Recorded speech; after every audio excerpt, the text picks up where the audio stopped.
आपण त्याच्या राशी लावतोय. हा, त्याच्या काळूबाईच्या आणि अंबाबाईच्या, येडाईच्या आणि धावजी पाटील जे काय असेल ते जे काय देव असतील त्या देवांच्या आपण राशी लावतोय. आता हे आपण पाच पीस मांडलं, त्यापैकी देवीची 5 घरं समजू. हा, आता त्याला काही माहिती नाही, आपण रास कुठं ठेवणार आहे, कशात ठेवणार आहे, काय माहित नाही. आता तुमचं मन जाईल तिथं तुम्ही हे लिंबू आणि हे फुल ठेवा. तुम्हाला जिथं वाटेल तिथं ठेवा. ह्यापैकी त्याला काही माहिती नसणार. हा, देव जर सत्वाचा असला आधी माझी शक्ती ती ओळखून उचल वाटेल तिथं तुम्ही ठेवा.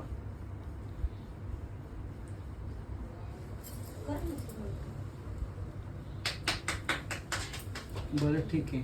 काय विचार बदलायचा परत एकदा असेल सांगा. तुम्हाला बाकीच्यांना घरच्यांना मान्य आहे ना? बघ आई काळूबाई तुझ्या 5 राशी मांडलेल्या आहेत. त्या 5 राशी मधली तुझी एक रास आहे. कुठं आहे कोणती आहे तू ओळखायची. जिथं तुझं मन जाईल, इच्छा जाईल, कुठं आहे कुठं नाही, डोळे उघडून तुझं घर बघायचं, उचलायची व्यवस्थित आणि गुरुच्या वाटेत टाकायची. तुझं सत्पण आज सगळ्यांना दाखवायचं. तुला एक चूक माफ असन, दुसरी नाही.